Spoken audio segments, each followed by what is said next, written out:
year was 1678. In the quiet countryside of Hertfordshire, a stubborn farmer stood in the centre of his uncut field, his face twisted with fury. The harvest was nearing, and he needed labourers to mow his crops, but the price they demanded was too steep. One man, his scythe resting on his shoulder, named his fee. The farmer scoffed. "I'd rather have the devil himself mow my field than pay such a price." The words hung in the air, thick with defiance. The labourer left without another word. The sun dipped below the horizon, and darkness swallowed the land. That night, as the villagers slept, an unnatural wind howled through the fields. A strange, flickering light danced over the farmer's land, illuminating the stalks as if set ablaze. But there was no fire, no smoke, only a blinding, eerie glow. Some claimed to hear whispers carried on the wind, laughter twisted and inhuman. Others swore they saw a dark figure, hunched and swift, moving through the crops with an impossibly sharp scythe. By morning, the farmer awoke to a sight that sent ice through his veins. His entire field had been cut. The stalks were not hacked or trampled as a man's hand would leave them, but perfectly flattened, bent in unnatural, swirling patterns, as though something far beyond human had swept across the land. No footprints, no tool marks, only the eerie silence of a job done too well. The villagers gathered, whispering of dark forces at play. "The devil has mowed your field," they told the farmer, their faces pale with fear. He said nothing. He never spoke of it again, but those who passed his land at night claimed the patterns still held a strange power, that the air within them felt colder, and that if you listened closely, even centuries later, you might still hear the soft rustling of a scythe against the wheat, a sound with no man to make it.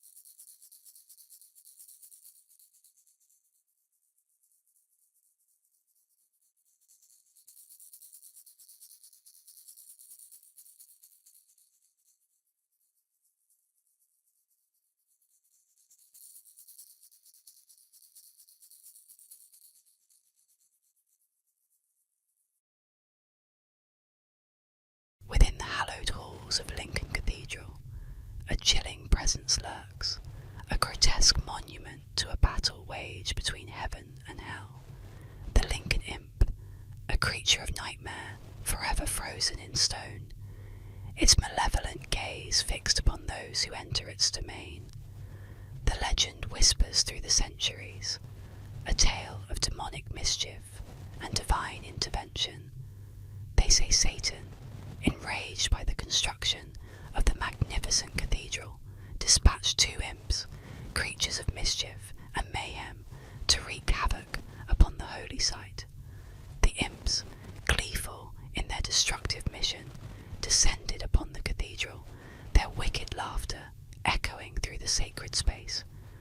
They toppled pillars, shattered stained glass, and desecrated the altar, their impish forms revelling in the chaos they created.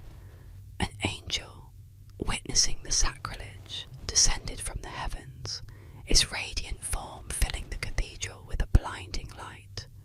The imps, caught in the divine radiance, cowered in fear, their wicked laughter turning into terrified whimpers. The angel, its voice booming with righteous anger, commanded the imps to cease their destruction. One imp, overcome by terror, immediately obeyed, shrinking into the shadows, hoping to escape the angel's wrath. But the other imp, defiant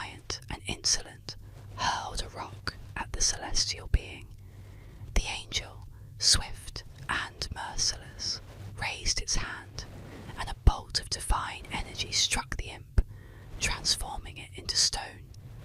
The imp, forever frozen in its act of defiance, became a grotesque ornament within the cathedral, a chilling reminder of the power of good over evil. But the legend doesn't end there. Whispers persist, tales of the imp's malevolent spirit still lingering within the cathedral walls.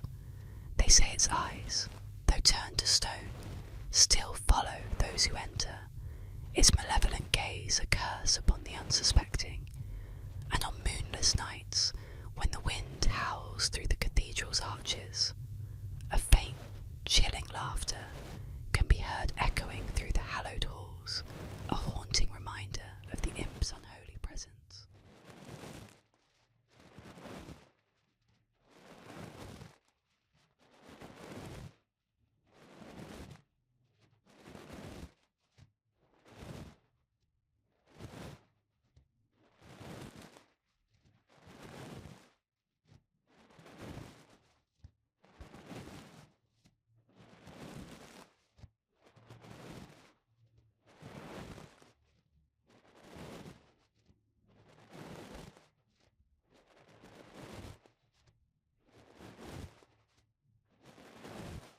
In the small, quiet town of Hopkinsville, Kentucky, there exists a legend so bizarre and terrifying that it has persisted through decades.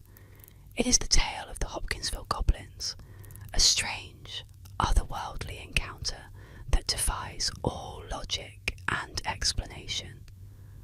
On the night of August 21st, 1955, a family in the rural outskirts of Hopkinsville reported something so chilling it would become a cornerstone of UFO lore. The family, along with a few friends, had gathered at their home when strange glowing lights were seen in the sky. At first they thought it was a passing plane, but soon they realised that the lights were descending toward their property, hovering eerily above the ground. As the night grew darker, the true horror began. Small, goblin-like creatures, around 3 to 4 feet tall, emerged from the woods. Their skin was an unnatural shade of green, smooth and hairless, and their eyes glowed a vivid, unsettling yellow. They were said to have elongated arms and 3 webbed toes on each foot. The creatures moved in a jerky, almost mechanical manner, creeping around the house, peering through windows with unnatural intensity.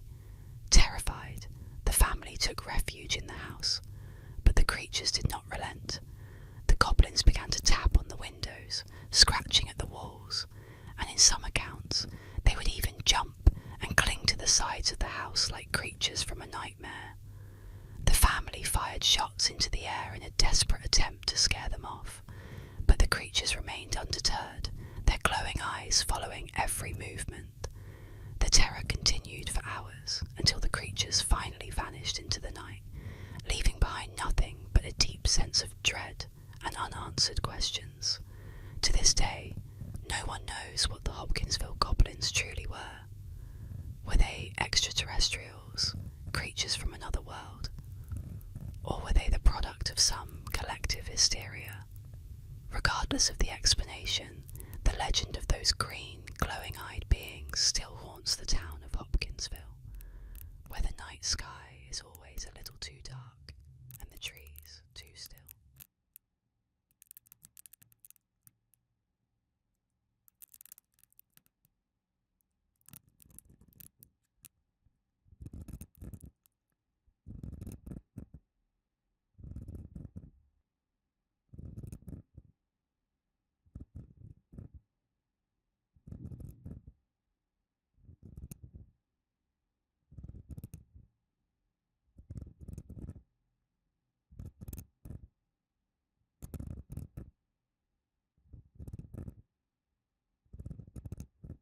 In South Korea, a strange and unsettling legend has persisted for nearly a century, a chilling warning whispered among families on hot summer nights.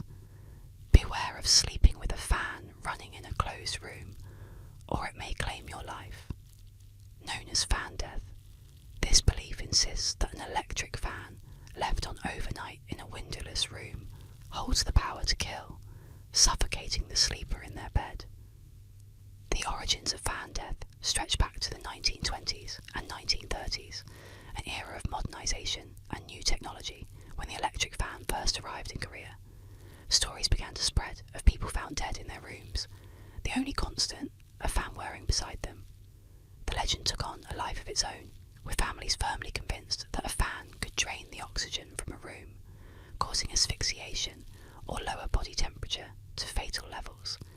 It became a superstition rooted in fear, and warnings echoed from generation to generation. Never sleep with the fan on, and always leave a window open. To this day, the fear remains ingrained in Korean households. In July 2011, the Korea Herald reported that a 59-year-old man had died mysteriously, with a fan aimed directly at him in his sealed room. It was as if the fan, silent and unseen, had become an executioner, waiting patiently for its victim. Some believe the fan spins like a sinister reaper in the dark, sapping the life from those who sleep too deeply under its cold breeze. Many scientists have dismissed the legend, but the fear lingers, and tales continue to circulate of those who ignore the warning, only to fall victim to the fan's deadly hum. The myth of fan death endures, a strange yet terrifying belief that leaves many cautious even today. Perhaps it's not merely a tale of superstition, but a reminder that some forces, once unleashed, carry a chilling weight that no science or reason can dispel.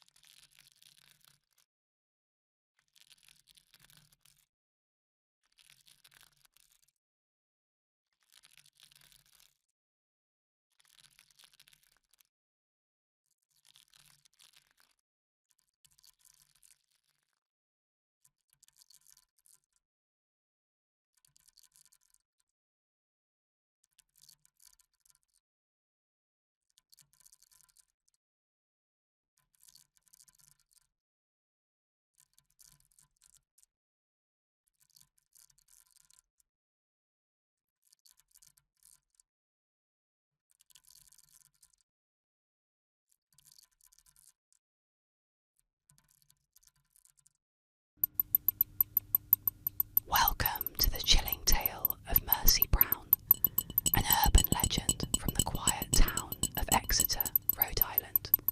Relax, close your eyes, and let this mysterious story take you back in time. In the small, quiet town of Exeter, Rhode Island, during the late 19th century, the Brown family was plagued by tragedy. Tuberculosis, a deadly disease with no known cure at the time, had already claimed the lives of several members of the family. The illness was known as consumption, due to how it appeared to waste away its victims. George Brown, the patriarch, watched helplessly as one by one his loved ones fell ill and died. His wife, Mary Eliza, was the first to succumb, followed by his eldest daughter, Mary Olive, both taken within a few short years of each other. Despite these losses, George hoped the worst had passed. However, his youngest daughter, Mercy Brown, soon fell ill with the same symptoms. Mercy was a bright young woman, but tuberculosis did not spare her, and she died in January 1892 at the age of 19. Her death left the Brown family devastated, but the horror was not yet over. Just weeks after Mercy's passing, her brother, Edwin, who had been ill for some time, took a turn for the worse. Fearing for his life, desperate measures were taken, leading to the birth of an enduring legend. At the time, tuberculosis was not well understood, and in many rural communities, fear and superstition spread almost as quickly as the disease itself. In Exeter, some townsfolk began to whisper about the possibility of something more sinister. Could the dead be rising from their graves to drain the life from the living? This idea, while unthinkable to modern sensibilities was deeply rooted in folklore at the time. In New England, there was a long-standing belief in vampires, though these vampires were not the glamorous creatures of Gothic fiction, but rather the restless dead rising from their graves to consume the life force of their living relatives. George Brown, despite being a practical man, was persuaded by his neighbours to exhume the bodies of his deceased family members, hoping to find the cause of Edwin's worsening condition. In March of 1892, with the ground still frozen, a small group of men gathered in the graveyard where the Browns were buried. They first dug up the remains of George's wife and eldest daughter, but both had decomposed as expected. Then they turned to Mercy. Unlike the others, Mercy's body was found to be in a strangely preserved state, even though she had been buried for over 2 months. Her skin still appeared relatively intact, and there were even rumours that her body had shifted in the grave, as though she had been moving after death. The most alarming discovery, however, was the presence of fresh blood in her heart and veins.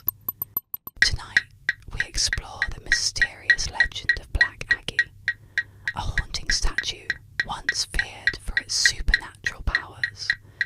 Relax, settle in, and let this eerie tale gently guide you to sleep. Black Aggie is an eerie urban legend centred around a mysterious statue that once stood at the grave of General Felix Agnes in Druid Ridge Cemetery, Pikesville, Maryland. The statue, a sombre figure draped in a cloak, resembled the well-known sculpture Grief by Augustus St. Gaudens. However, over time, Black Aggie became infamous for the supernatural tales that surrounded it. According to local law, strange and unsettling events began to occur after the statue was placed in the cemetery. People claimed that Aggie's eyes would glow red at night, and that anyone who looked into them would be struck blind or cursed. Another part of the legend states that if someone sat on Aggie's lap at midnight, they would either die within a year or be haunted by the statue.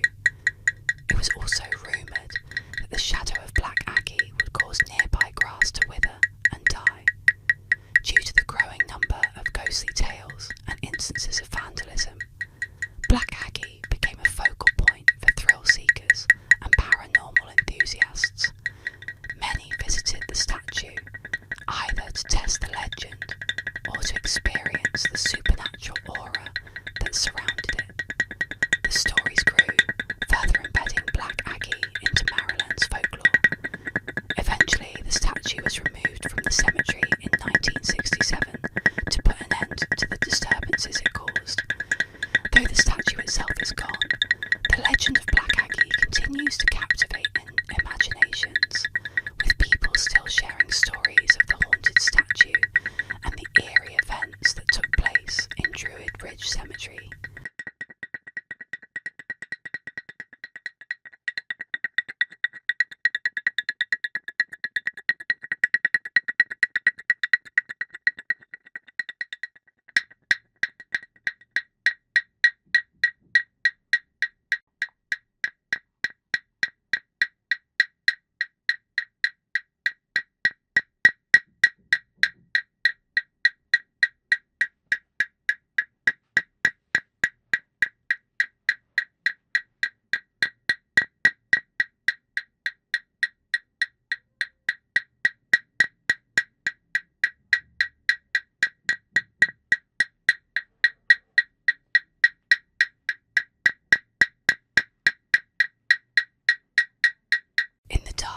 Misty roads of Japan, there's a terrifying tale that haunts the streets, one that sends a shiver down the spine of anyone who dares drive at night.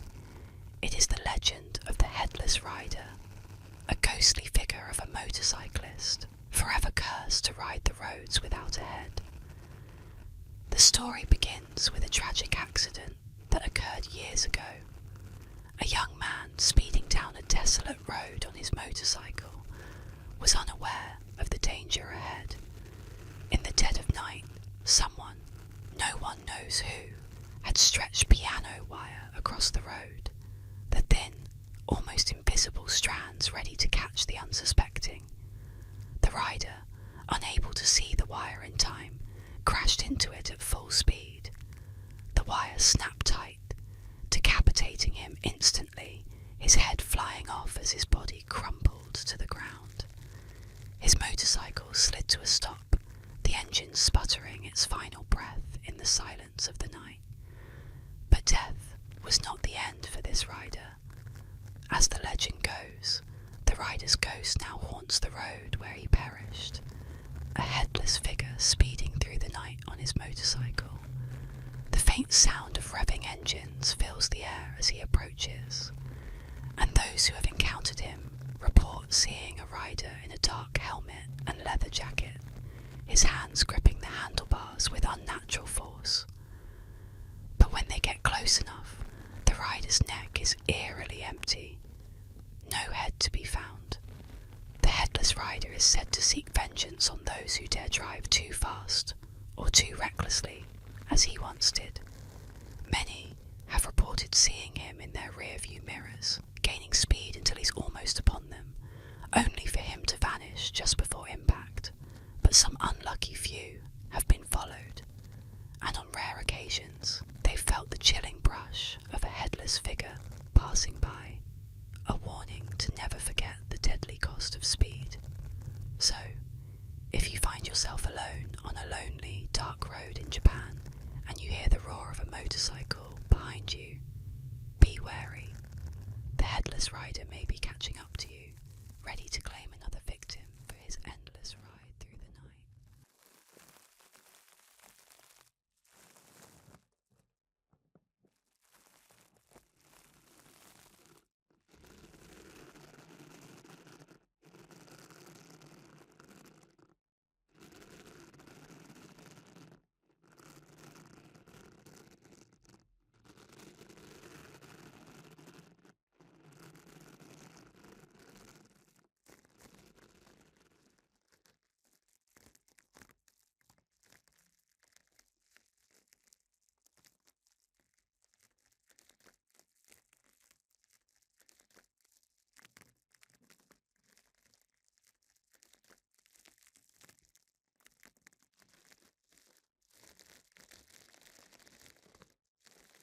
In the shadowed corridors of the uncanny, where art meets the supernatural, there echoes the unsettling legend of the crying boy. This painting, a mass-produced print by the Italian artist, known both as Giovanni Bragolin and Bruno Amadio, has stirred whispers of a curse since it first appeared in the 1950s.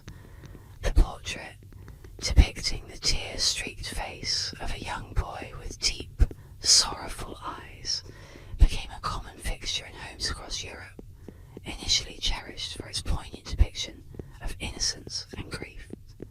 Yet, beneath the surface of this seemingly benign artwork, darker forces seemed to lurk. The legend began to take shape in the 1980s, when a series of mysterious fires devastated numerous homes throughout England. Amidst the charred ruins, firefighters made a chilling discovery. While the flames consumed almost everything in their path, the prints of the crying boy survived unscathed. In one house after another, the painting was found amongst the ashes, its glass cover often the only thing left intact. These bizarre occurrences were first reported in a 1985 article in the Sun newspaper, which chronicled the strange phenomenon, igniting widespread fear and superstition. The tale grew more sinister with each telling. It was said that the boy in the painting was a foundling, taken in by Amadio, who discovered the child weeping beside the smouldering ruins of a building that had claimed his parents. Moved by his plight, Amadio captured the boy's eternal sorrow on canvas. However, dark rumours swirled that the artist had exploited the child's curse, for the boy was no ordinary orphan. Legend had it that wherever he resided, fires of unknown origin would inexplicably ignite. As the cursed painting's fame spread, so did accounts of misfortune attributed to it. Owners of the print reported inexplicable series of bad luck, with numerous testimonies of personal tragedies that befell those who displayed the painting in their homes. Some spoke of hearing the soft sobs of a child at night, the cries echoing through hallways, only to find the painting's eyes brimming with tears, as if the boy mourned not only his fate, but also that of those who gazed upon him. Frightened by these tales, many sought to rid themselves of the painting, yet disposing of the crying boy proved no simple task. Stories emerged of the prints being found intact at local dumps, or returning to hang on the walls they had once adorned, despite being thrown away. Others who attempted to burn the painting found that it resisted the flames, the boy's face peering out through the fire, his tears reflecting the inferno around him. Some curious souls, skeptics of the supernatural, delved into the painting's history, seeking rational explanations. They proposed that the varnish used by Amadio might have been flame retardant, a common practice among painters who wished to protect their work. Yet, no scientific explanation could fully dispel the aura of dread surrounding the image. The legend of the crying boy took on a life of its own, a modern myth that mingled fact with folklore. It became a cautionary tale about the objects we choose to bring into our homes, about the unseen energies they might carry. It warned of the grief that could spill from canvas to reality, a sorrow so profound it seemed to transcend the boundaries of art and enter the realm of the paranormal. Today, the crying boy hangs in the shadowed corners of antique shops, in online auctions, and sometimes, still, on the walls of those who either do not know its story or who defy the curse to court disaster. Whether a true bearer of misfortune or merely a subject of one of the most unsettling urban legends of the 20th century, the painting continues to fascinate and frighten, a testament to the power of art to move, to disturb, and perhaps to curse.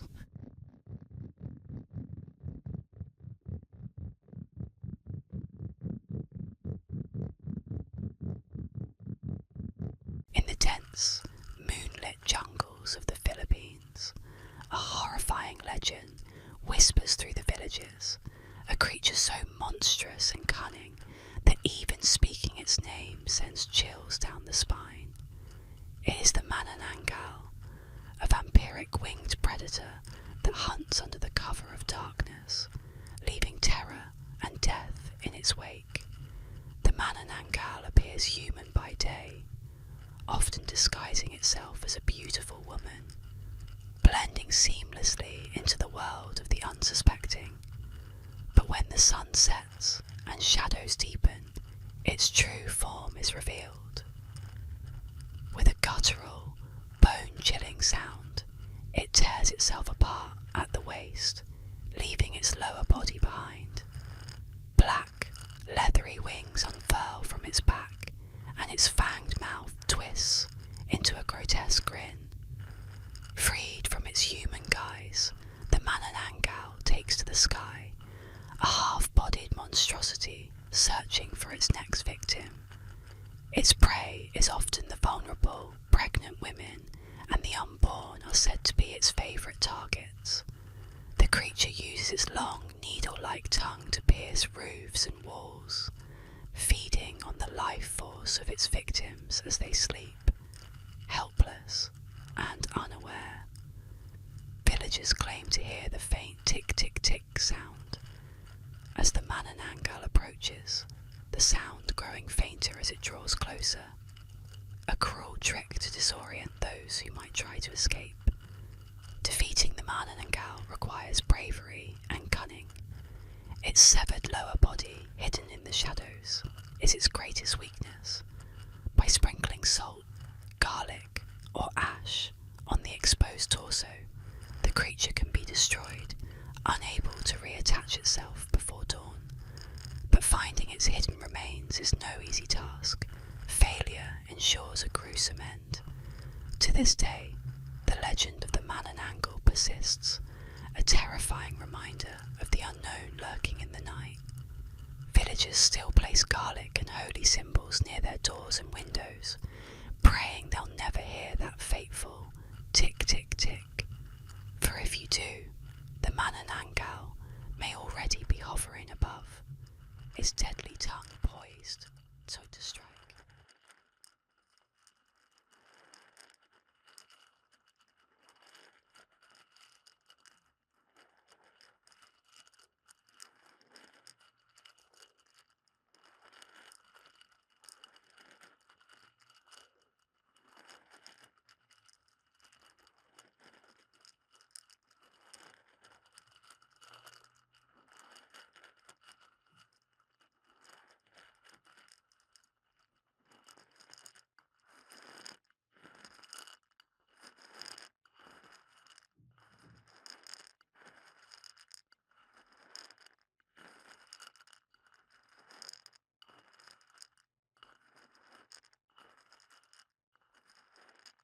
In old cemeteries across the United States, there are weathered stone seats hidden among the graves, worn by time and cloaked in shadow. Known ominously as the Devil's Chair, these benches are more than mere sculptures. They are said to be gateways to the supernatural, places where darkness lingers and whispers are heard.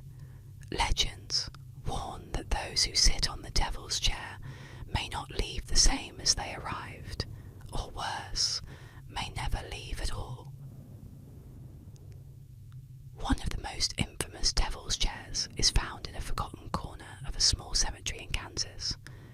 It's a simple stone seat, cracked and faded, seemingly innocent, yet emanating a disturbing energy. Locals warn against sitting there, especially at night. They say that if you're brave or foolish enough to sit on it alone at midnight, the devil himself might appear, a silent figure lurking just beyond the veil of shadows. Some claim he'll offer a dark bargain, while others say he merely watches. His presence a weight upon your chest, stealing your breath. People who've dared to sit on the chair often report eerie phenomena. Some hear whispers, faint and mocking, as if unseen figures surround them. Others describe an overwhelming cold, a chill that seeps into their bones, or a sudden, paralysing feeling of dread. And the most disturbing accounts come from those who sit alone, feeling an invisible presence pressed down upon them, as if something is slowly wrapping its grip around their shoulders, squeezing them into the stone. More sinister still are the tales of those who sit in the chair only to find themselves haunted afterward. They hear footsteps behind them in empty rooms, see shadowy figures lurking just out of sight, and suffer from night terrors, each dream filled with visions of twisted faces and mocking laughter. Legends say that the chair holds the souls of those who've lingered too long, bound to the stone by their encounter with the dark. Perhaps it is merely a relic of 19th century superstition, or perhaps, as the locals claim, it is a portal where the devil waits patiently, luring the curious and the desperate into his grasp. But one thing remains certain: those who leave the Devil's Chair rarely forget its chilling embrace.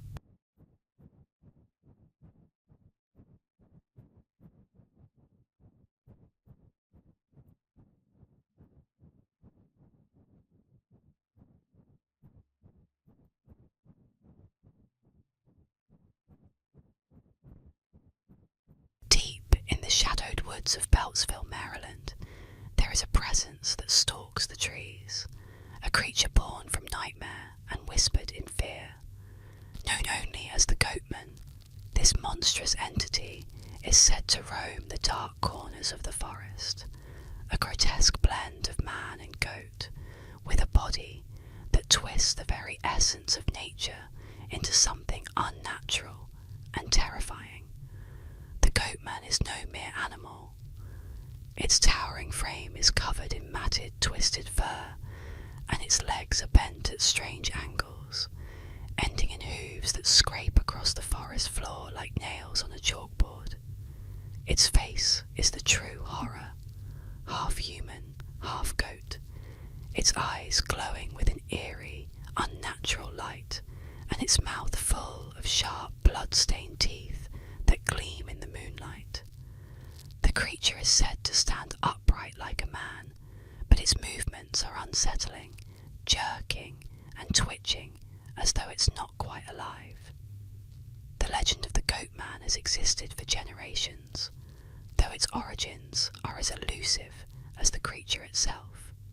Some say it was created in a dark ritual, a twisted experiment gone horribly wrong, while others claim it is the spirit of an ancient, vengeful being. Whatever its origin, the Goatman is not a creature to be trifled with. Its most chilling attribute is its penchant for killing. The Goatman is often blamed for the mysterious deaths of livestock, particularly dogs. The bodies of the animals are found mutilated, their throats torn open or their bones snapped in grotesque ways, as though something with immense strength and malice is at work. But the creature is also said to hunt humans, especially those foolish enough to venture too deep into the woods after dark. There are stories of hikers and campers who vanished without a trace, their only clue being a series of strange cloven hoof prints that lead into the heart of the forest and disappear. As the legend goes, if you venture into the woods on a quiet, moonless night, you might hear something strange. The sound of heavy breathing, the snap of twigs, and the unmistakable clack of hooves on the ground. Some say the Goatman will watch from the shadows, its eyes burning through the darkness, waiting for its next victim. Others claim they've heard its voice, a deep guttural growl that sounds almost human, but laced with a primal rage. The woods of Beltsville are not a place for the faint-hearted. For those who do venture in, remember this: the Goatman is never far, and if you hear that heavy breathing behind you, it may be the last thing you hear.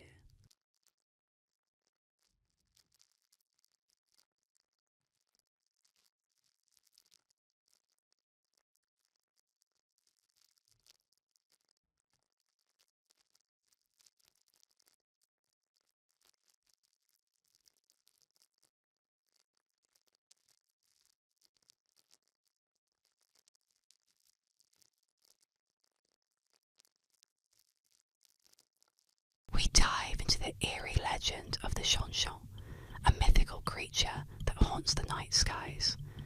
Let its chilling tale lull you into a peaceful sleep, if you dare. Deep in the shadowy forests of Chile and southern Argentina, an ancient terror lurks in the night, whispered in hushed tones among villagers. The Chonchon is no ordinary creature.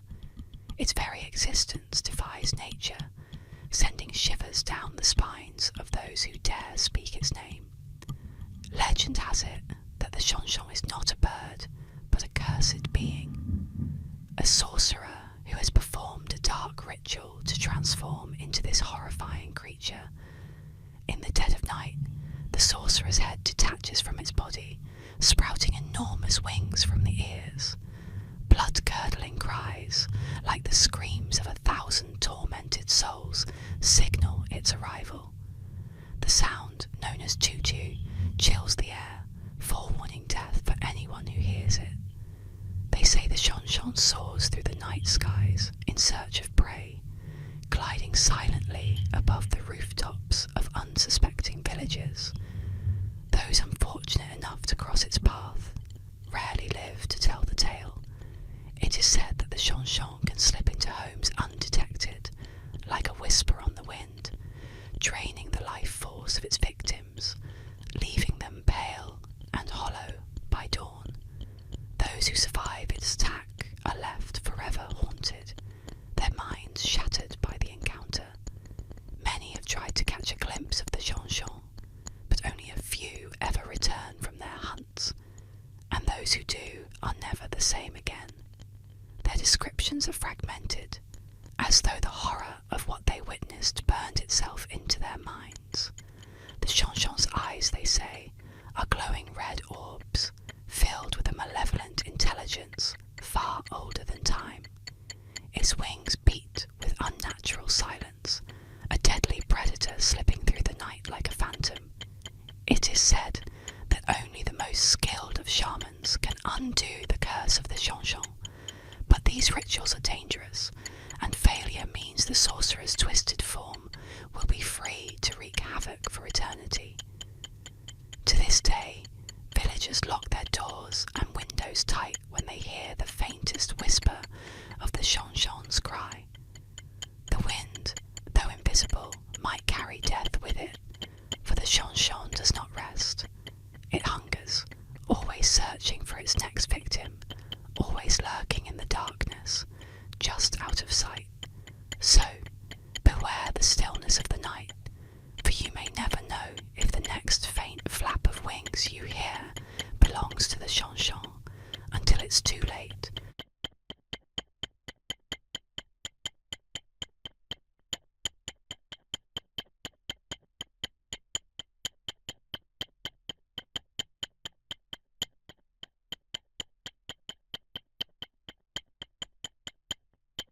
Tonight, we explore the mysterious legend of Area 51. Let your mind wander as we delve into the tales of secrecy, government conspiracies, and the question, are we truly alone? Area 51 is one of the most famous and enduring urban legends in modern times, often associated with government secrecy, extraterrestrial life, and mysterious UFO sightings.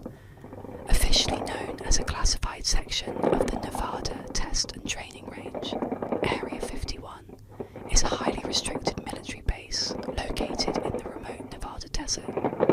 While it serves as a testing site for experimental aircraft and weapons, the site has become the center of countless conspiracy theories over the years, with many believing it holds evidence of extraterrestrial visitors and their advanced technology. The origins of the Area 51 legend date back to the late 1940s and 1950s, a period marked by the rapid development of aviation technology and a growing interest in UFO sightings. The US government's secrecy surrounding the activities at Area 51 only fueled public curiosity. Speculation intensified in the 1980s when a man named Bob Lazar claimed that he had worked at a site near Area 51 called S4, where he said the US government was reverse engineering alien spacecraft.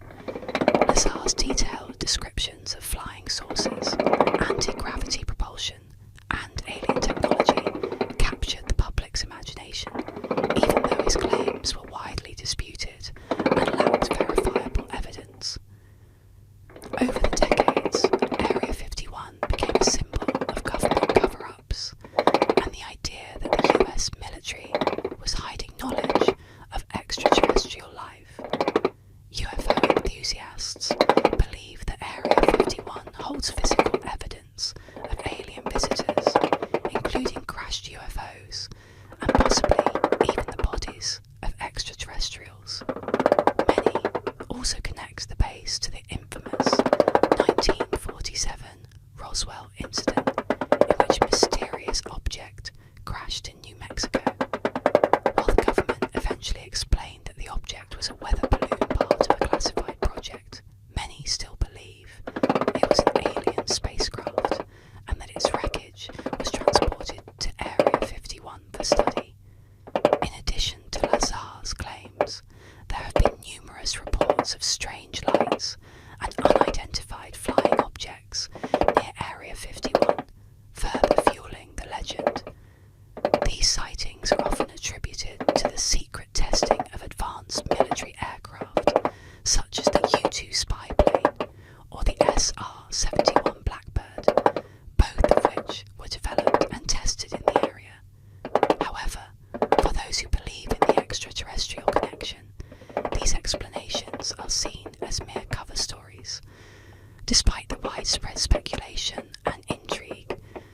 has never been any concrete evidence to support the idea that Area 51 contains extraterrestrial technology or visitors from other planets.